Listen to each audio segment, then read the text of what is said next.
High বন্ধুরা, গাছে লাউ হয়েছিল তো লাউর রেসিপি রান্না আজকে ছাড়লাম, কালকে উঠিয়েছিলাম। তো আজকের সেই লাউর খোলাটা ছিল কাটা, কেটে ভালো করে ধুয়ে রেখে দিয়েছিলাম। সেই লাউর খোলা দিয়ে এখন একটা রেসিপি রান্না করছি। তো এই রেসিপিটা আমি এখন ছাড়বো একটু পরে, আপনারা সবাই দেখে নেবেন। এই রেসিপির রান্নাটা যদি ভালো লাগে লাইক শেয়ার করে যাবেন, একটা সাবস্ক্রাইব করে যাবেন, ভালো করে একটা কমেন্ট লিখে যাবেন বন্ধুরা। ওই রান্নাটা হচ্ছে গাছ থেকে আমি নিমের পাতা ছিঁড়িয়ে এনেছি, আর লাউর খোসা যেটা হয় ছিলকা, ওইটা ছোটো ছোটো মেল করে কেটে ওতে আমি পাঁচ ফোড়ন দিই, একটা শুকনো লঙ্কা ফোড়ন দিয়ে আমি ওই রান্নাটা রাঁধছি। তো এখন ছাড়বো ভিডিও, তো আপনারা দেখে নেবেন। চলুন রান্নাটা একটু দেখে নিচ্ছি। আর্ধেক কোটানো হয়ে গেছে আর আর্ধেক কোটাতে বাকি। তো বন্ধুরা সাথে থাকুন। তা লাউর খোলার শুক্তো রান্না করছি নিম পাতা দিয়ে। তা আপনারা দেখবেন, আপনাদের ভালো লাগলে আপনারাও বাড়িতে এই রেসিপি রান্না করে খেয়ে দেখতে পারেন, হেবি সুন্দর হবে। একটা শুক্তো টাইপের রান্না হবে। লাউর খোসা আমরা এইভাবেই খাই, ভাজা করেও খাওয়া যায় আলু দিয়ে। তো নিমের পাতা দিয়ে আমি শুক্তো রান্না করছি, ওতে জল দেবো না, ভাজা টাইপেরই হবে। তো সাথে থাকুন আর দেখতে থাকুন।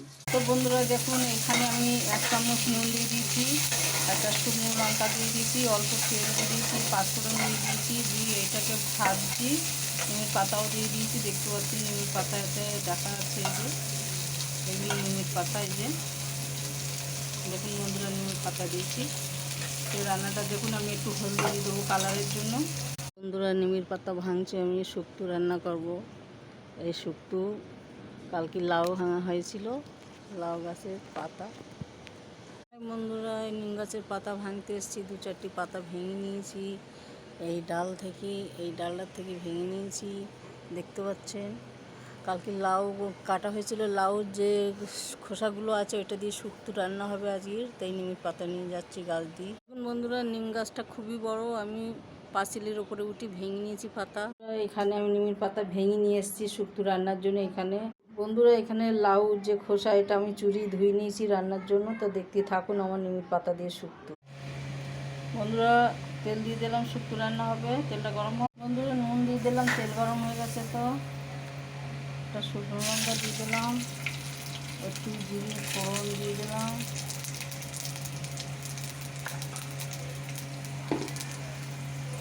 নিমের পাতাটা দিয়ে দিলাম, আর এই যে লাউ। বন্ধুরা নাড়াচাড়া করে নিলাম। বন্ধুরা রান্না এখানে কমপ্লিট হয়ে গেছে। তো দেখুন এখানে ভাজার তেল উঠিয়েছি, খেয়ে দেখাবো, খেয়ে দেখাচ্ছি।